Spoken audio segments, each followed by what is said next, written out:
Sounds good. I guess we're doing something slightly different this time around. So this will be a draft breakdown video for outsiders. I don't think we'll go too much into the design of the set, even though we're all pretty positive on, I would say like 90, 80% of the set. Um, and instead, we're going to talk about how the draft is going to look like and a couple of tips and heuristics that you should know going into it. So yeah, this is Yichin. Hello. Uh, introduce yourself, guys. No. Oh, well, I'm Kenny. Hello, hello. Yep, and I'm Oliver. So yeah, we're gonna talk about draft. Draft is like my favorite format. So and draft is Oliver's least favorite format, but he's very tsundere about it. So Maybe Sealed is my least favorite format at this point. yeah, because you're good at draft. You just Uh, hate you just uh, eh, keep going. you're top 50. You have free qualification. Yeah, I gotta mention this. I just got lucky. I I know. think that tsundere is probably the best description for Oliver I've ever Yeah, heard. exactly. Do you think he's more like tsun tsun or more dere dere? Definitely on What the is soon soon side. Definitely on the soon soon side. Okay. I have no idea what you guys are talking about. All right. Well, you'll learn in a bit. You'll learn eventually. Yeah, so Outsiders Limited looks pretty good. What are your guys' initial thoughts on it in general? I mean, I think it looks probably. It seems as though it's been specifically designed for limited. I think it looks like it's going to be the best draft set they've had, and it makes sense with a lot of the decisions that they've made around, hybrid class cards and including multiple heroes for the same class, so that you're not everyone at the table who's playing like Brute is, just playing Rhinar, and even within each class, you've got cards that both can use, but are better for one than the other, but you'll still be competing over them sometimes. So I think there's a lot of positive. Yeah, to me, I feel like they have like backups just in case if your deck is like extra watered down, you can always go to one of the other heroes. So like Arakni is like oops all stealth, or Benji is oops all blues and yellows in case you don't get any reds. So um Yeah, I think that's actually a good thing, right? Like I think more so than in earlier sets, you can actually pivot a little more. Like, I feel like when I've drafted earlier sets, it feels like once you've kind of started drafting class cards, you're locked in. You ain't switching. Like, yeah, I admittedly didn't draft during the Monarch Tails era, and I know that obviously there were the elemental cards which allowed you to pivot a little bit. Mhm. But even so, I feel like you have a lot more room to pivot in this. Yeah, I think the biggest thing for me is that a lot of the class cards don't feel, or they feel like they have a home in either one of the heroes, um, which means that if you get a plethora of cards that you might feel are useless for like Katsu or something, going into Benji is probably the correct choice and will probably reward you without too much investment in the actual pivot itself. Mm-hmm. Yes. All right. So let's break it down. I'll just go through the basics out of the get the basics out of the way. It's assassin, ranger, and ninja. There are assassin hybrid cards. So you have assassin, ranger, and assassin ninja cards. That means that we have a little V-shaped draft where you can either begin drafting towards any of the three classes, or if you want to stay open, you can either draft the hybrid cards or draft towards one of the or draft a bunch of generics. One thing I actually think is pretty interesting is that most of the generics do have a clear one or two heroes where you really want to run the generic in. So once you start segmenting the pool down into like I'm picking up these cards, I should go into this hero. There's a lot more clear strategies that you can aim for that you can kind of identify early on in the draft, as in like, oh, I drafted a bunch of these Uzuri cards. Okay, so I'll probably draft these cards next. So yeah, there's a couple of quirks that I actually want to mention, and I don't think people have touched upon this too much in a lot of their card evaluation videos. One thing is that a lot of these cards block for two, and that's kind of ass. Welcome to the Like, world of Ranger. It's yeah, because you know what? It's because they're featured. I mean, it's because Ninja, in mhm, fairness, and Ranger are both featured in this set. yes. So Look at all the assassin stuff. It all blocks for three, with the exception of like the hybrid cards. But that's not the assassin part. It's the other class not pulling their weight. to be fair, all the arrows block for 3, and there's a lot of arrows in this set. There are a lot of arrows. That's true, Yes. and we I would make a joke and say we also have lots of defense reactions that block for 3 instead of 4. Yeah. And I know they do more than that. I'm just kidding. Well, actually, I want to challenge you on that because we'll talk about the block 3s first. So about half of the set at common and 3/4 of the set at rare block for 2, which is a lot of the set. In addition, of the cards that block for 3, most of these are attack actions. And since Spider's Bite lowers the defense of attack actions, that means that most of these will be affected by a single Spider's Bite. Which means that after a single Spider's Bite, 81% of the commons and 87% of the, or like 88% of the rares will block for 2 or less. So that's an important thing to keep in mind when you're evaluating if you should block this dagger coming at you.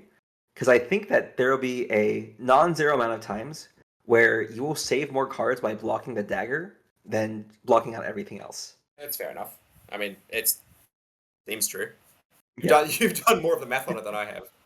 The other thing I want to mention is traps. So we have 9 traps in the set, only a single cycle at common and a single cycle at rare, and 1 cycle at majestic.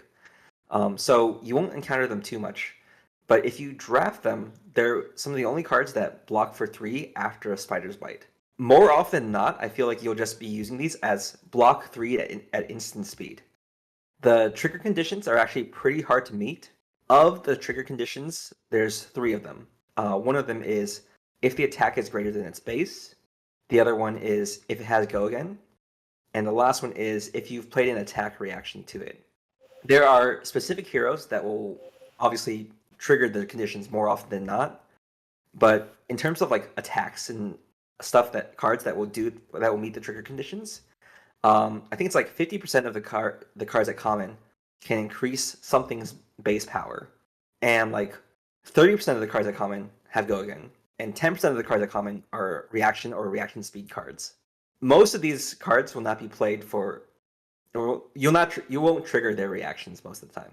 I feel like in a lot of cases you'll just be like, okay, this will block for 3 against this attack reaction. I will do this. Yeah, I agree with you in that. Like it's not necessarily about the conditions. The conditions are kind of like a nice bonus potentially.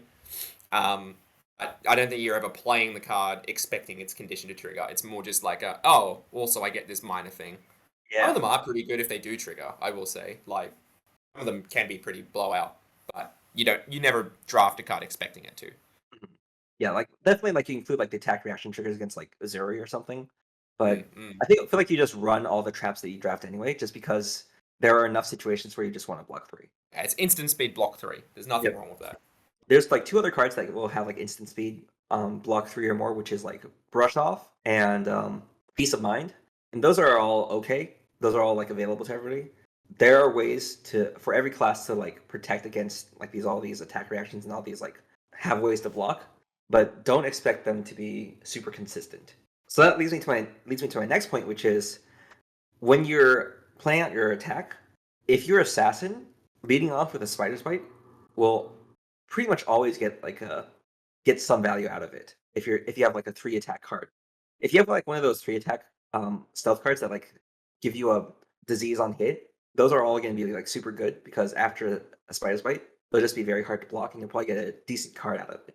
I think that's about it in terms of like general thoughts I had on the overall format. This is kind of a low damage format in the sense that the amount of like raw damage on cards is pretty low. I do think it's just a low damage, like low block format. So I think speed would be about the same, especially with like blood rot tokens and stuff like that. Yeah. Everything is scaled relatively, right? As you said, you're blocking for less, but you're attacking for less. And so if you're attacking for 1 less and blocking for 1 less, then pace should be maintained.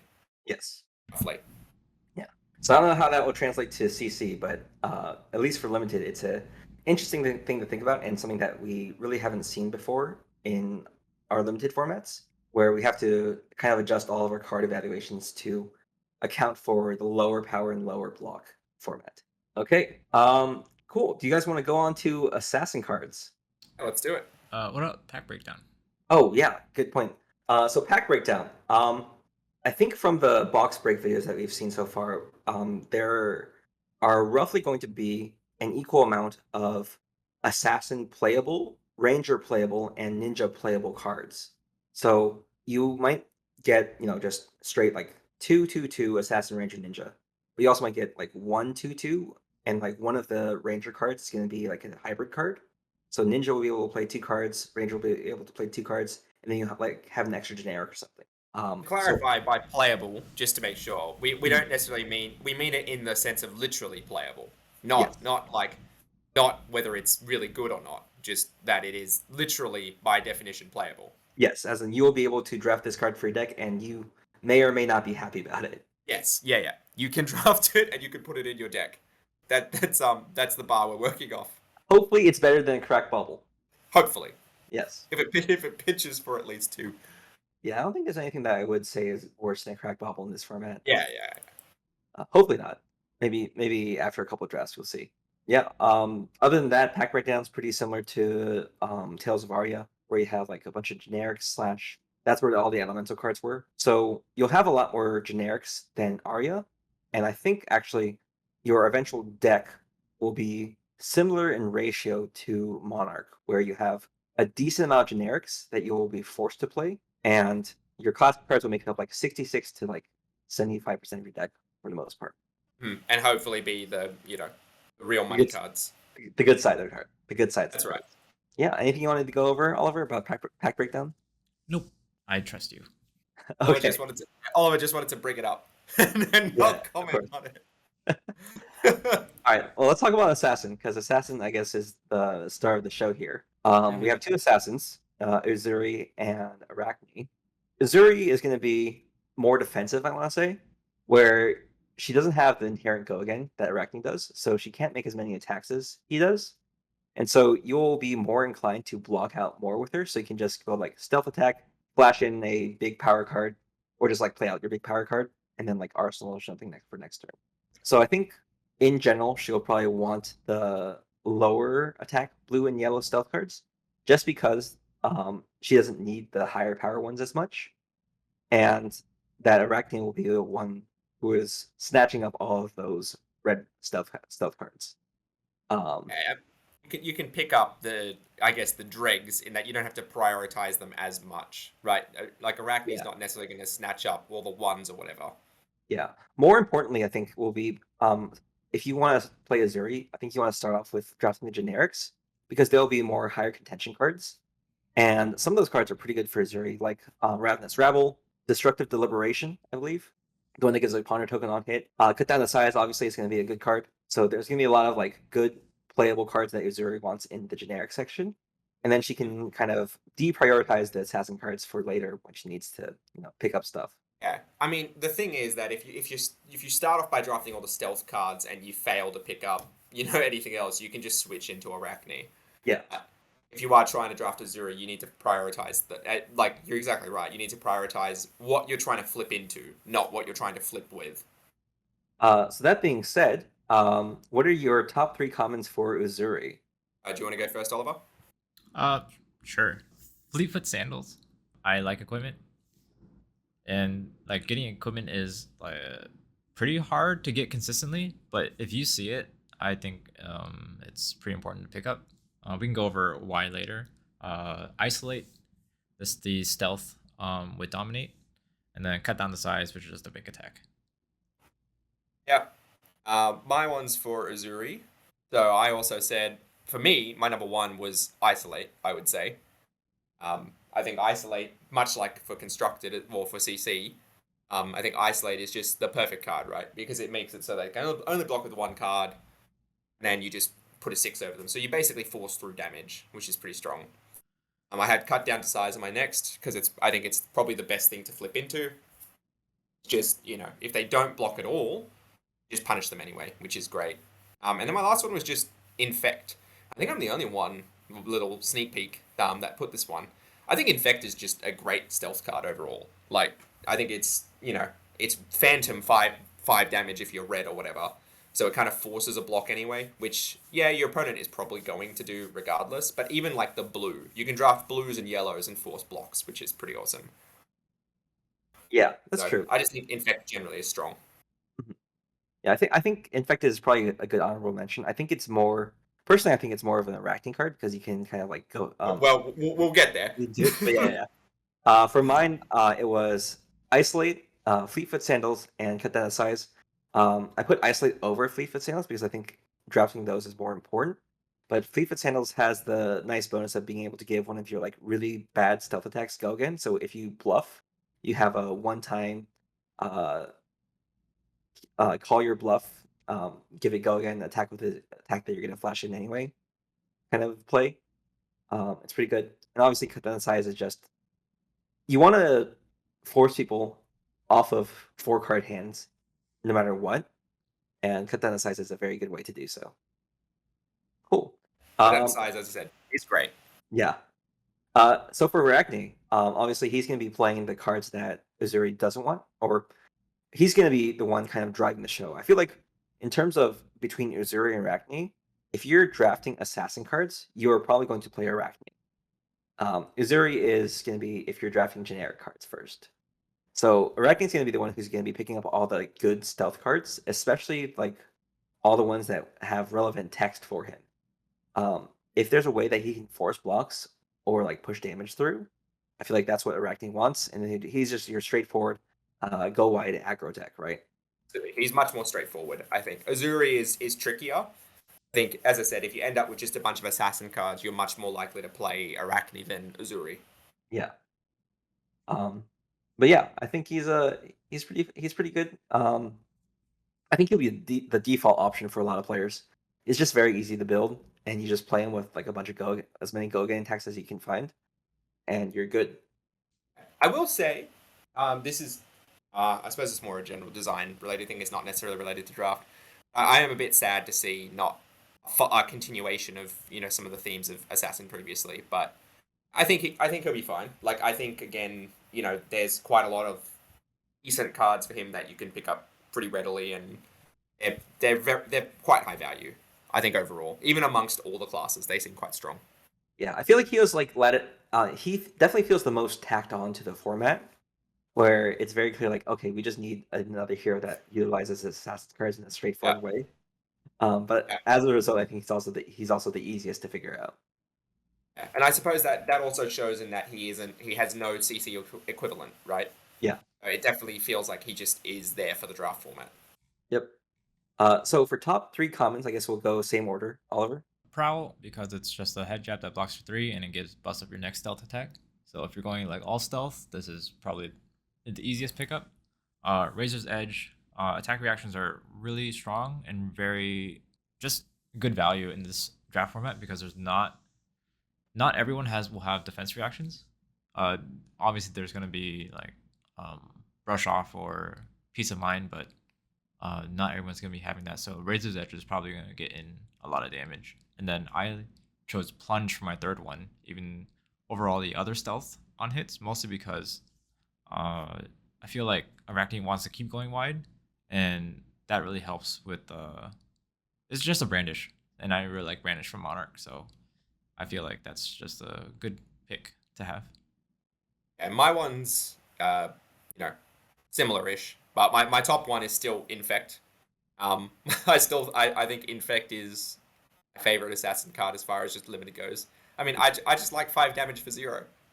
Yeah, that's good. It's pretty good. Right, so it's just who would have thought that would be a popular thing? 5 damage that blocks for 3.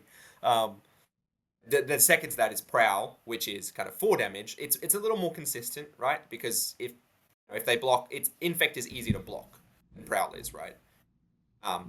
Extra damage from Prowl is more likely to leak through. So I guess they're both even. I would be happy to open red either of those, or in fact any color either of those. I think is pretty good. Yeah. And then my last one is just Razor's Edge, because it's Razor's Edge. I remember drafting or playing Iron Song Response in Limited, and thinking Iron Song Response Red was super strong. Razor's Edge is basically Iron Song Response that hits pretty much every attack you're going to be playing, or like a lot of the attacks you're going to be playing. Yeah. Mine is pretty similar. I also have Razor's Edge and Prowl in the top 2. I gave Razor's Edge the edge over Prowl, just because I feel like Prowl is so proud of that. I know, right? I feel like Prowl is going to be harder to make consistent over Razor's Edge, just because you need to draft a certain density of stealth attacks. In hands where you don't draft, or where you don't draw another stealth attack, it just kind of sits there and just kind of goes in the arsenal if you want to get maximum value from it. But I mean, you have three brandish-like cards in the set: Prowl, Twin Twisters, and Plunge. And I think Prowl is probably going to be the hardest out of all three of those to like make relevant. And then lastly, I put Wither over Infect, specifically the Red Wither, just because I think that the amount of times you're going to be coming in with weapons in this format means that you will probably get at least one or two reduction in damage from your opponent with the Wither. And with all of the on hits in the set, it can make for some very awkward turns where your opponents will no longer hit breakpoints, and you can kind of just easily block out a lot of stuff. It turns off Kodachis, turns off Spider's Bites, and it makes the arrows a little bit easier to block. So I think it's pretty good. Cool. Anything else that you guys want to talk about? Yeah, do you guys want to talk about Assassin anymore? I think I'm good. I mean, overall, it's I think we've covered most of it. I think that on a general thing, I noticed there's a lot of across the classes or across a few things, there's kind of a damage that would be dealt by X can't be prevented on like Malign. I don't know, I just feel like it's quite weak. So that's certainly the lowest pick I would have out of all of them. But I think any of the status condition creating things, so inertia, frailty, and blood rot, I would probably prioritize them in the reverse order. So blood rot I think is the highest for me, and then frailty, and then finally inertia. Inertia feels it feels like it's the easiest one to play around. Yes. It's just dump your hand. Yeah, exactly. And I'm sure every ranger that has been playing Seek and Destroy has been like, oh, okay, I guess okay, that doesn't do anything. Yeah. It's not CNC, right? Okay, so I will want to mention the hybrids because we might as well mention them here. So Assassin Ninja has a hybrid theme of Daggers Matter. So they have cards like Plunge and Short and Sharp, where they buff up attacks and buff up daggers. And then there's also a very, very light sub theme of like Flicking Daggers, where you have Hurl and the legendary weapon that can do typeless damage in in Assassin and Ninja. I don't think they're worth mentioning as a draft strategy because there's not too many of them at common. But it is something that you probably have to play around. Where if you're playing against Assassin or Ninja, if they have Hurl, you don't want to go down to one because it's very hard to prevent. And then for Assassin Ranger, their theme is on hit diseases, or like some general like disease theme where you just like give them afflictions. And they have a sub theme of cards that can only be played if they're not from hand. And those cards are going to be more Uzuri and Riptide cards. But obviously, every Assassin and Ranger can play it reasonably. But if you see a lot of those cards, I feel like you want to kind of prioritize being Uzuri or Riptide. Okay, so let's talk about Ninja. What do you guys think about Ninja? I like Ninja. I've always liked Ninja.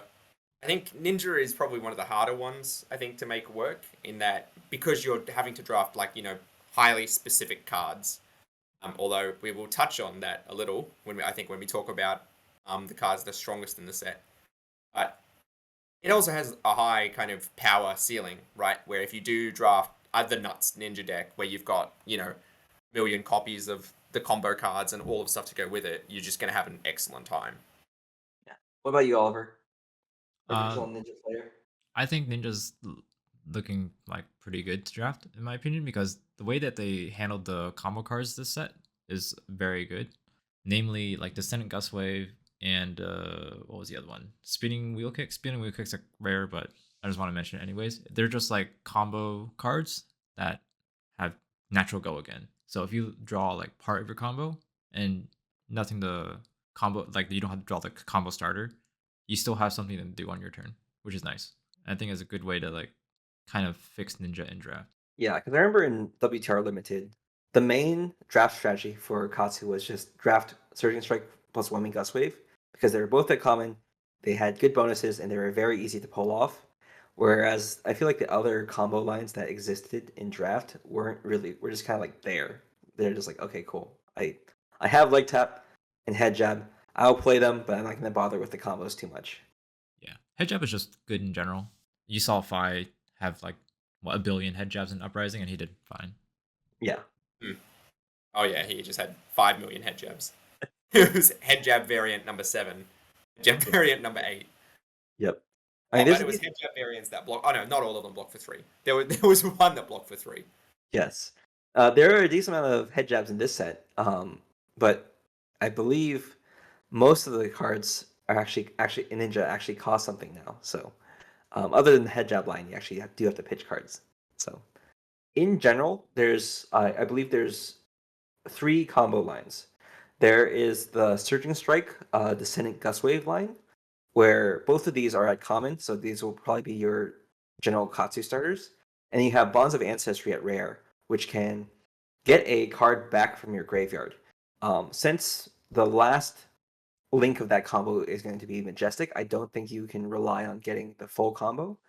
But that Bonds of Ancestry has the flexibility of being able to go into another combo. So I do expect Ninja to be very, very aggro focused in the set. All their stuff like blocks for 2, except a couple combo cards. Like they just don't have too much defensive tools in the draft format in general. They don't have any traps. The only block 3 card they have is like Brush Off and what's the other card?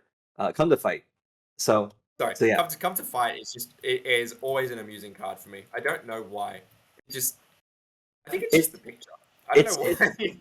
I think I like it because it's so innocuous, and then you're like, wow, this blocks for 3. Why when you're drafting it, you're like, oh wow, this is amazing. I'm gonna pick it up. So I do think Come to Fight is gonna be an actual high pick, which further cements Ninja into the aggro wedge of this format. Obviously, Benji's gonna be wanting to play all the 2 cost or less cards. I think 2 power. Yeah, sorry. 2 power cards or less. I don't think he'll be actually wanting to pick up that much aside from combo starters. For 2 cost or less cards. Oh, sorry, 2 power or less cards. I still think he wants to pick up a couple of reds because otherwise he won't be able to get enough damage in. But having unblockable hits in some fashion is definitely useful. And there's only a couple cards in the set that can. There's a decent amount of cards in the set that can block what he throws out, but it is definitely very hard to prevent him from using his combo starters if they're 2 power or less. Yeah. So generally, if you play Katsu, you're going to be playing Surging Strike line and then as many reds as possible. Whereas with Benji, you can play the shorter combo lines, which is the Head Jab line and the Twin Twisters lines, as well as a couple of the non-combo cards like what's it called? Deadly Duo. That's the one. Yeah. So there is like obviously the weapon for Ninja is Kodachis. So you're gonna have to also be looking out for blues that cost 0, or just cards that cost 0 in general to give your Kodachis go again if you're gonna be planning on doing that. As a longtime Benji player, it is advisable to draft bigger than 2 power, because if you think about it, if you just do 2 3 2 2 2, you're gonna be losing out to like 3 3 3 6 or something. So Yeah. it's just like mathematically, it's very advisable to like draft a few big cards. And since you only have 17 life, even though your blocks are like unblockable technically, you're just gonna lose out on the numbers game if you just draft all the low cards. Yeah. What like the unblockable thing and like trying to get that, the early hits in. Unblockable part is more relevant for the late game, right? Than it is for the early game. Like being able to like finish it off rather than just going, I can force through damage whenever. It's cool, but at the same time, hitting an opponent for 6 is probably going to force through damage anyway. Yes. Yeah. So top 3 commons for Benji. Oliver, do you want to lead us off? We're gonna do Benji first, not Katsu. Yeah, we're gonna do Benji. Sure, we can do Benji. Mask of Many Faces for me, I like equipment. I'm not gonna do like the obvious like Twin Twisters or anything, or Short and Sharp. So, my second one's gonna be Back Heel Kick. Keep going. Oliver just slagging off our picks. Yeah. Well, I mean, I talked about it before. Like attack reactions are pretty premium this format, so I don't want to like do very obvious picks. Mm-hmm. Yeah. Mm-hmm. But yes, this is top 3, not unique 3. Yeah. But go on. Okay. Back heel kick. Sorry. Back heel kick. gets bonus power if your Twin Twisters hit. So if you do like Twin Twisters, next attack gets +1 if this hits. And then Benji is another instance of a buff. So you're going to be getting +4 on your back heel kick. I think that's really strong. And then Deadly Duo, that's another buff on hit. So yeah, those are ways to buff your attacks if you're only doing like base 2 power. My ones, so Twin Twisters, because I'm unoriginal, apparently. Sorry. I don't know, it's fine. Look, it's just it's good, right? It's every bit of flexibility that you want in the card. Yes. It's quite good. Back heel kick because it's good with Twin Twisters, and Deadly Duo because it's just good generally. Oh yeah, back heel kick and Deadly Duo, same as Oliver, and Twin Twisters because I'm not a hipster. That's fine. Yeah, I was debating between Twin Twisters and my pick, which is Short and Sharp for top common. I think Short and Sharp, given the need for Benji to like force through damage sometimes, is a good card to do so. Um, especially on his reds that might have on hits like a 1-2 punch. Um, obviously, second and third back heel kick Deadly Duo. I will give an honorable mention to Silken Gi because I feel like that card, especially leading into Twin Twisters or Be Like Water to make the reds unblockable, will be very relevant and probably will be a very interesting play that will get you the first 2 times you see it done against you, and then you'll be like, "Oh, this is actually kind of cool," and you'll do it next time. Be So Like yeah, Water Silken. costs 0, by the way. Oh, what's the one that costs 1? Twin Deadly Twisters. Duo. Deadly Duo and Twin Twisters cost 1. Yeah. So yeah, Deadly Duo is the one. But yeah, short and sharp, back heel kick, Deadly Duo. Those are my 3. I feel like we all identified back heel kick and Deadly Duo as the best cards. Yeah, they're just good. They're fun. They look fun. They look pretty strong, and they'll probably be fun to play. I think that's the thing with that I like about Ninja as well is all the cards look so nice. Like I'm used to.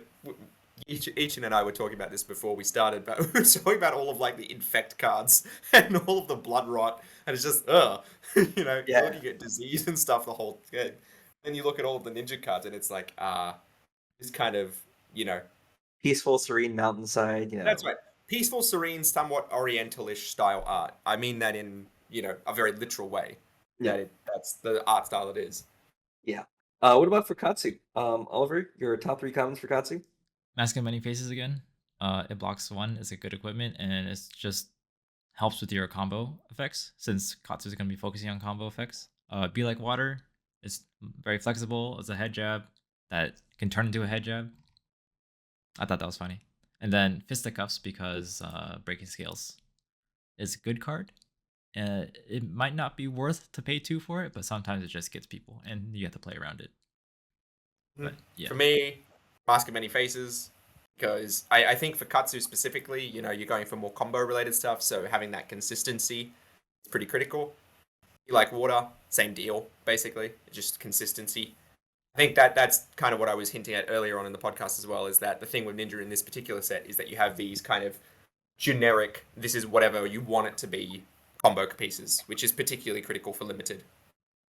And then so for my one, it was Surging Strike was my number 3 because 5 Go Again is pretty good. Yeah, I have the same list as Kenny. Mask of Many Faces, Be Like Water, Surging Strike. I feel like in general, Katsu's ability isn't particularly great this set, so you want to limit the amount of times you actually use Katsu's ability as much as possible to like complete your combos. So more consistency is good, and punishing your opponent, especially punishing your opponent for not properly like blocking out correctly, is going to be super good because you don't want to be attacked for 6, and so you might as well make him block for 2 or 3 cards to prevent that from happening. yep. And then for alternative archetypes, you already went over the ninjas having daggers matter, combo lists, etc. So Yeah, if you get a lot of plunges and if you get like a lot of like go again attacks, I feel like you can probably run a mostly combo list like Benji list where you just like run like Deadly Duo, like plunges, and you run like, a couple of the go again attacks that are in generic, and you're mostly fine. Especially since you can utilize 1 or 2 copies of Looking for a Scrap in those lists. I don't think it'll be something that will happen often, But if you're not picking up combo cards, I don't think you should panic. You can just go Daggers Matter instead. Yep. I think honorable mention for Benji is also Spring Load. It has all colors of that has base 2 power, so it's gonna be buffed up by Deadly Duo. It's just true. Yeah, Spring Load's definitely a good pick for generic. Related to what we're talking about now, but I did see your comment, by the way, in regards to looking for a scrap. I just forgot to respond to it. Yeah. Used.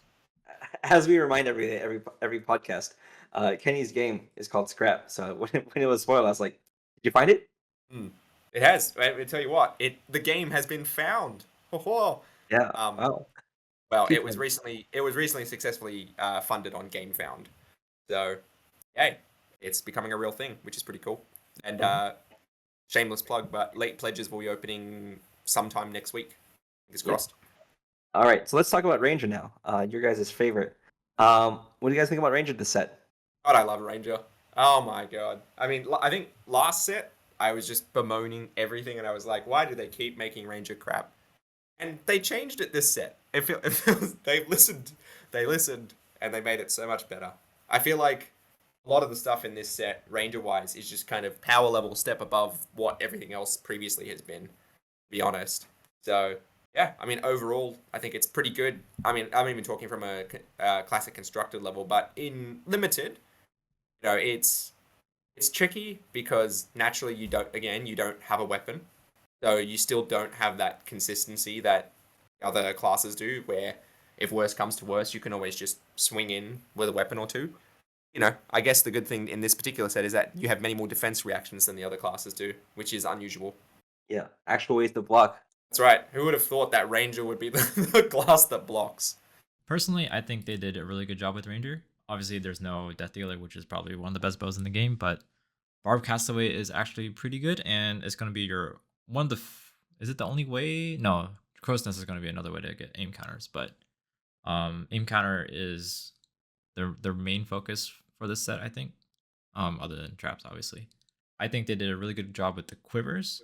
Having them as token is very good, and I think it's going to be pretty widely used in CC as well.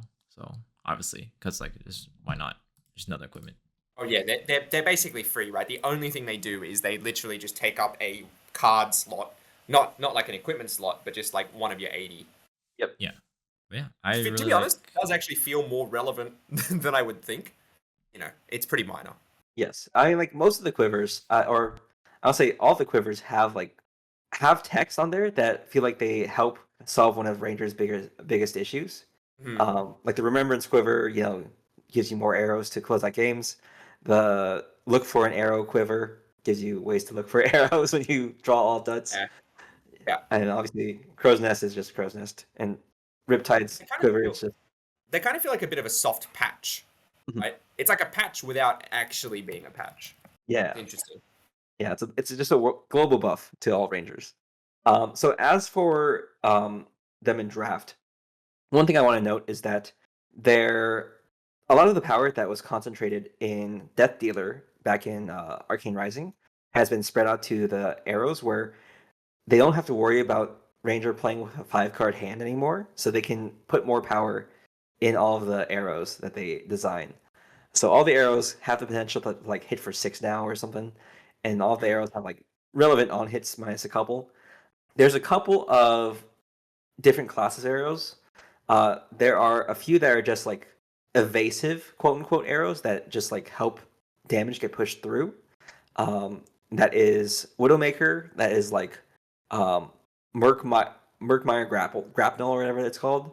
And what's the other one? Falcon Wing, I think, is actually one that can help push damage through. All of these. It's just to go wide, right? Yeah. All of these kind of sit alongside the on hit give a disease arrows. I won't say that there's too much of a delineation between the two, because I think in terms of Riptide cards versus Azalea cards, the only cards that Riptide wants are kind of cards that are better if you can fire multiple arrows during a single turn. Azalea is very much still just dominate, shoot a big arrow, maybe buff it up a bit.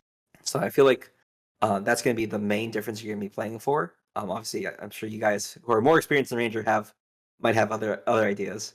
The other thing is that Azalea doesn't have that much scry effects anymore, so her ability is going to be less relevant.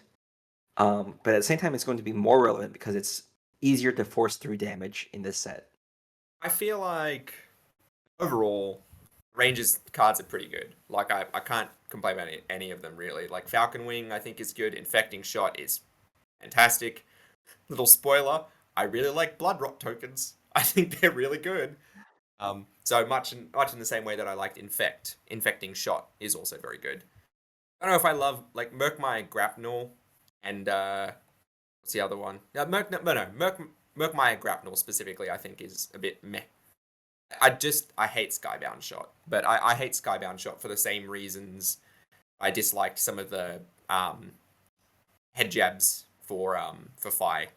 Yeah, In that they're just like yeah, there was one that was just strictly worse than all of the others, right? And so Skybound Shot is strictly worse than all of the Infect arrows, with the exception of the fact for that one common or the rare attack in this set where you actually don't want to give your opponent Infect stuff.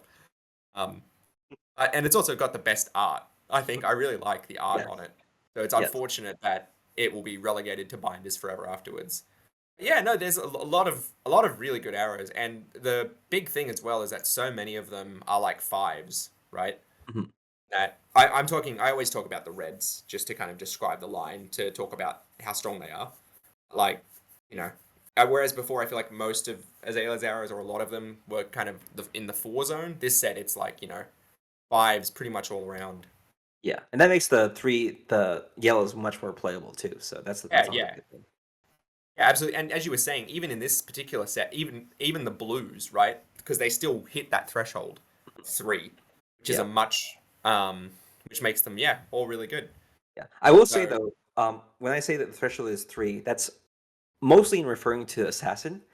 There's still about 50% of the cards in the set that will block for 3 if you're playing ranger. But if you're trying to math out your turn, blocking for 3 is easy. Blocking for 6 is pretty easy. Blocking for 9 is very difficult. So mhm. if you're able to like buff up your arrow to like a 9, even if you don't have dominate, that's going to be very tough for them to block. Yeah, I want to add like when you're drafting ranger, you do need to have a decent number of arrows. Obviously you can't only draft like 5 arrows and expect to go Azalea or something. So I think drafting around like 10 to 12 arrows is probably the minimum, like playable arrows, arrows that do damage. We're Uh, talking about playable, not as in literally playable, but like competitive. yes, Yes. yeah, yeah. You need to have like 10 to 12 arrows that will actually do damage. Otherwise, you just might have some hands that don't do anything. And that's just like the ranger experience. Yeah. That's right. And obviously, lastly, there's the traps. I touched upon this earlier, where um, I feel like most of the time these traps are going to be just block 3 cards at instant speed. And then when you get the trigger off, you're going to feel really good, especially as Riptide. But it's not going to be something that you really want to hold onto your cards for. So in that sense, I feel like the traps will be reasonably high picks, but not like instant grabs. I feel like you still want arrows over that. You still need to kill your opponent, right? And Yeah. especially as a ranger, right? Like you don't have your weapon for that inevitability, right? So you Mhm. you can fatiguing out is more of a reality. Where if you Yes. play against a opponent who somehow has, Lock City, you can literally just run out of attacks to kill your opponent with. While they're really good, I definitely think that they are not top priority for Ranger. Yeah. Get arrows, basically. Get big arrows that hit your opponent for a lot. In terms of like differences in build, I will mention that Riptide wants more go again text. So um, if you're playing, if you feel like that you're playing a Riptide deck, which is probably if you have like a couple of cards that you want to play from hand, like come to fights or other buffs, and like a couple of go again attacks in that can be played from arsenal, like Falcon Wing or actually mostly just Falcon Wing. You can probably aim for a more aggressive Riptide build. But overall, I think Riptide's going to be the most defensive because he's going to be wanting the traps the most, and then Azalea is going to be like, I want 2 to 3 card hands most of the time. I'll just shoot you with a big arrow. Absolutely. Riptide is certainly more defensive, right? And I mean, if you do manage to trigger those traps, that one unblockable damage can be pretty big. Yeah. they have to play around it, which is the main like psychological factor. Where if you just like pitch a trap early, they have to play around it late game, and they have to be like, okay, well, I cannot increase. I have to find ways to not increase the attack of my attacks because he might have this trap and just kill me outright. Just be like me and walk face first into everything. Yeah, That's what I did against Uzuri in some constructed games the other day. It was just every single thing, every single trick that they could have played. I was just like, all right, you're playing an attack face down. Hit me with it. yeah. What's it going to be today? Yeah, exactly. It's not a bad strategy just to like make them have it, but I feel like at higher levels you're gonna need to be able to keep track of all the traps and what they pitched and what they might have. Yeah, yeah. Okay, cool. So top three comments. Let's go Azalea first. Oliver. Azalea, my first one's a Wayfinder crest. I just changed this because I forgot about the card, but it's equipment. And scrying is very important with Azalea, knowing what's on top of your deck. Obviously, because I'm very used to playing with Skullbone Crosswrap and read the glide path, and I just have a lot of scry effects. But It took in me a order minute close- to realize that I didn't just have Skullbone cross wrap on tap, Right. basically, so I could use it whenever. I was like, oh yeah. Yeah, so scrying, knowing what's on top of your deck, very important. The second one I have is Scout the Periphery. That's just another look at target hero's deck, but also pumps for a card played from Arsenal. That is going to be pretty much every card that you want to do, or pretty much every attack that you want to do, because arrows can only play from Arsenal. Then the third one I have is Spire Sniping. It's a pseudo opt 2. It just helps with Azalea trying to get those dominant effects to close out games.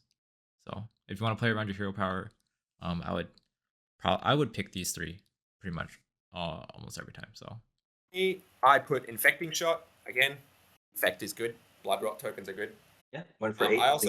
I also put Spire Sniping, because I think that you need some way to potentially trigger Azalea, and it's also just it's 5.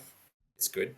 It's not as good as the other arrows necessarily because it doesn't threaten an on hit, but it's still 5. And the last one was Ravenous Rabble because again, it's a way to scout, and it's X attack go again, right? 4 go again is pretty good if you hit it. Yep.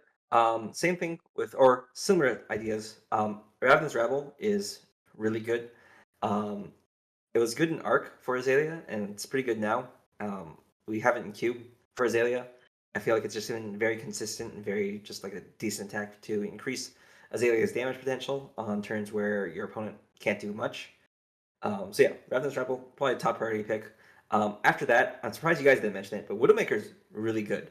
I'll tell you why Widowmaker is really good. The only equipment in the set that can block for 0 and not get destroyed is a legendary.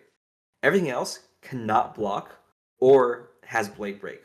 So if you play Widowmaker, you are going to be forcing your opponent to block with an equipment, especially if you have Dominate. I think Widowmaker is pretty good.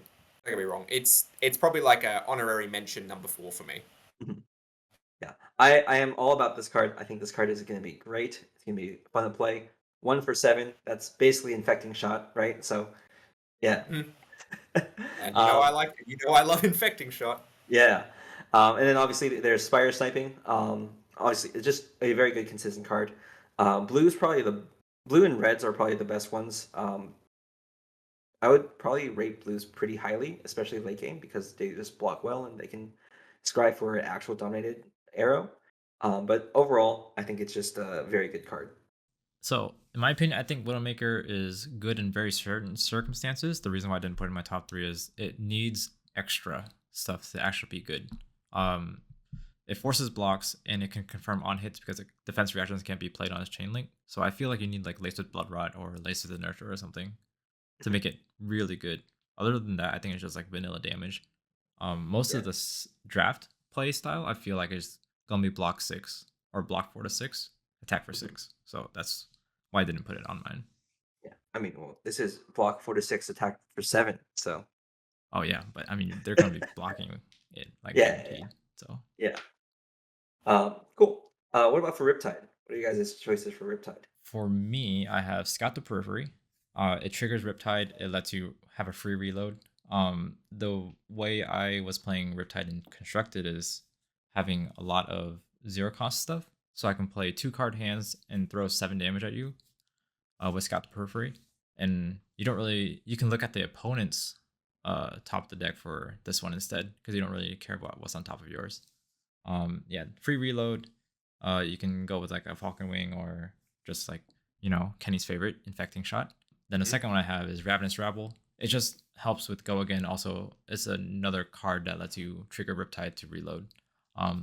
Unfortunately, some of the traps are yellow, and his legendary traps, if you open them, are blue. So it might not always be 0 for 4, but it is just good to go wide.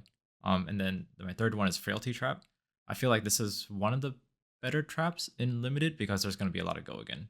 You have the daggers, and you have the Kadachis. You're going to have Arakni, who always has Go Again. So I feel like this hits the most heroes that you're going to be playing against.